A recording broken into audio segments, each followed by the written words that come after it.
that like jarring? Okay, so I'm just going to talk really quickly. I know a lot of people here have a lot of experience in the AAC realm, but my name's Lucas. I think I think just about everybody here. My background actually in undergrad was dual applied linguistics and computer science, and then I moved on and got a master's degree in applied linguistics and studied juvenile schizophrenia for many years. And then I decided I didn't want to sit inside, and I liked being the center of attention too much, so I wanted to go work clinically, so I went back and did speech language pathology. So pretty much my entire professional, I guess, area is assistive tech and augmentative communication. And I feel like sometimes that the world is playing some joke on me because I have like the perfect job that I love the most because I love technology and I love language and I love special populations. So. Okay, so I know this is like the last day of training, so I'm going to shush real quick, but who here has experience maybe academically with AAC? Okay, so maybe half. Who here has experience working with children with AAC? Okay, so a handful, especially folks from the first session. So like, where did you get your experience? Some of the hands that I saw let's talk about. I interned with the public school system in St. Kaiser. Okay. I worked in their speech work. So. Wait, did you know with Angie Greenwood? Pardon? Angie Greenwood down there? Okay, she's another AAC. Anybody else? Yeah, of course. You know, yes. Okay, who here uses augmentative communication system to communicate? Everybody! Ah, I love that answer. Yeah, sneaky. So that's one of the core messages that I want to convey. And I'll indulge myself with 3 minutes here talking about some of the history of augmentative communication. So if we go back about 4,500 years ago, we have all this archaeological evidence of the creation of cuneiform, right? You see these tablets, these clay tablets that were used by the Sumerian Empire, essentially as an accounting language. So they would record, you know, sold, bought, has not. It was very binary in nature. And they just happened to be the first people that came up with this. And then about 200 years after they did that, the people who ran the Akkadian Empire, who were the people next door, said, wow, that's actually a pretty cool resource, and came and killed all of them and took the idea of written language. So literally the first war that we have a record of was because of augmentative communication, which I think is actually kind of a hilarious point. So, you know, obviously it's something, the way that we speak and the way that we use technology to communicate is constantly evolving. Even in my lifetime, I mean, when I was, you know, I'm not that old, what am I, 32 or 33? I can't even remember. Somewhere in there. You know, cell phones weren't a thing. And now that's certainly my primary modality of communication with everyone that I talk to. Danielle is our clinic director here at Language Craft, and you're an emoji master. I haven't figured out the emojis yet. Yeah. Okay, so that point's made. So what is the point then of communication? Like, what's the point of language? To get a message across, okay. So to communicate a message, so at one more level of abstraction, what's the point of getting a message across? To be understood. To be understood? What did I hear over here?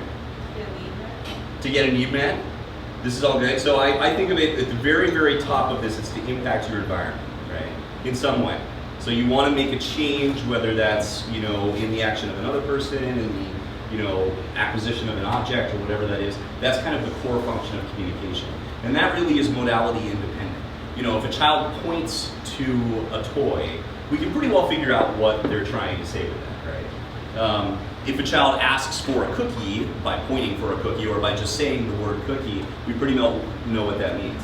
And one thing that I see a lot with people that are working with augmentative communication is that they really want to reinforce this idea of, I want cookie, or, you know, I want toy.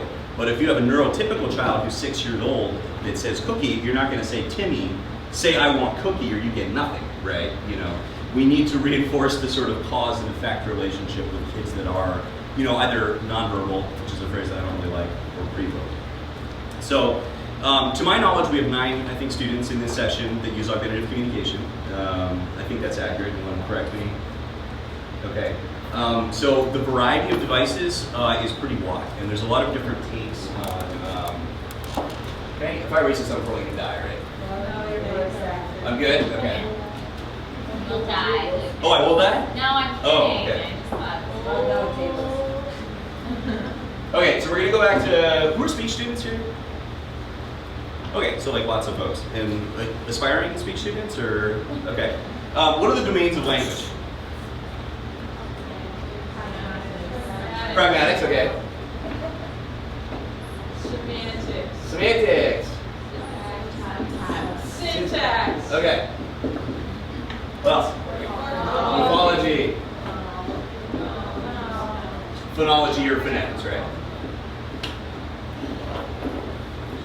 Okay, so what is AAC providing? Like what absence is it filling? Like does AAC provide voice output? Usually, right. So with the exception of like picture exchange systems and these things, usually phonology and phonetics, in many ways you can think of augmentative communication as a surrogate source and filter, right? What about the rest of these? Can, certainly. So semantics, I'm going to give a wiggly. This is what I use for approximation, right, in data collection. There's a little wiggly there.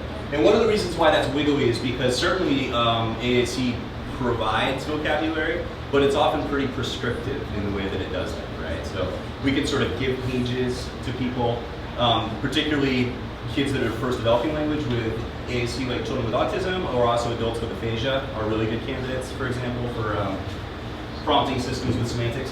What about syntax and morphology? Like, is anyone familiar with Proloquo to go? So this is like, and I apologize, I was hoping we had an Apple TV I could use to show you some of these. So Proloquo to go is it's kind of a hierarchical, you know, and then maybe you'll have a folder of activities, and then a button for want. So the idea is that and I'm my handwriting, I have like a robot arm, so sorry. They would say I want, and then go into the folder and navigate to an activity that they would choose. But if they go just to activities and say toy want, what's happening there with the syntax, right? I guess I would say that it's not typical of a native English speaker, you know, but we still understand the communicative intent, which is this pragmatic piece. So I would sort of argue that AAC really doesn't have a lot to do with pragmatics. I think the communicative intent and the desire to impact your environment is always there no matter what. AAC can be a tool to facilitate that pragmatics, and I think we've all seen that happen. When a child doesn't have access to the request of whatever their preferred object is, that's 90% of the time when you're going to see a meltdown, right? Is that they're trying to communicate something that they don't know how to get across. The syntax and the morphology piece, there's a real question as to whether it really matters. So we just talked about Proloquo. Another one that we're going to see, we have at least four students using a language called MinSpeak. Is anyone familiar with that term? Okay, so there are two students who use I know this is I'm trying really not to get into like the details here. There's an application called LAMP, which is called Language Acquisition by Motor Planning. And then there are also devices called Accents, and they're both by this company called Krenicki-Romich Company. And so if any of you saw, I believe his name was Chase in the chair last term, so he used a MinSpeak device. Chip also used a MinSpeak device. Anna has a MinSpeak device but does not use it, which is fine, she doesn't need it. The idea behind MinSpeak is that you're allowed to choose a word and then add the morphology to it. So you could do something like cat and then add an S and make it plural cats. But if somebody says, I see cat on a device and they're looking at a group of cats, they can pretty well infer it. The point of me bringing all this up is that when you have a typically developing child, you have all of these domains of language constantly modeled in a comprehensible form, right? So in linguistics, and I think in speech pathology too, we talk about needing 10,000 examples of comprehensible input before someone can acquire a new structure or word. For a child who's an AAC user, that's really no different. So the point that I want to nail home here is that for the kids that we have that are using AAC, modeling is just absolutely critical. So if we, you know, in speech therapy, for example, with children with specific language disorders, we talk about recasts, which is the idea if somebody says, oh, she go there, you know, you'll say, oh, she went there, or something like that, just so that they get the, you know, the input of the proper model. We want to keep doing that also with AAC. The catch is that requires a degree of familiarity with the device, and some of them are very complicated, especially the LAMP, MinSpeak type devices. So I'm not going to go into all that now. I'm sure that every one of you will interact with a child with augmentative communication. And certainly for the Buddies classroom, we're fortunate because we have a team that really knows, I think, your stuff in that area.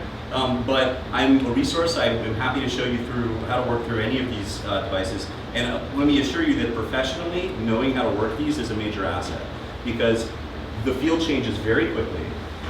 People are always looking for augmentative technology specialists.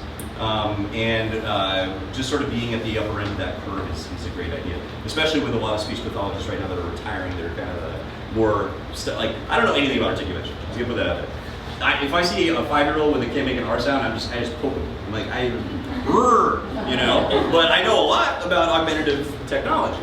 And as a result of that, I'm one of only 2 speech pathologists in Oregon, to my knowledge, that works with pediatric eye gaze systems, which already fills up my schedule half the time if I let it. So really quickly, I want to show you a couple things. So we talked about the idea of something like ProLocal to Go, which is a hierarchical communication system. This is probably the most common in our area because it was developed by Sam Sennett, who's a professor at Portland State in the special education department. We have also LAMP, which is more of this, what we would call a agglutinative system, so where you choose words and add different endings. It can be cognitively pretty complex. And then there's this sort of new idea, which is a generative sort of radio AAC system. So I'm going to show you guys something called free speech really quick.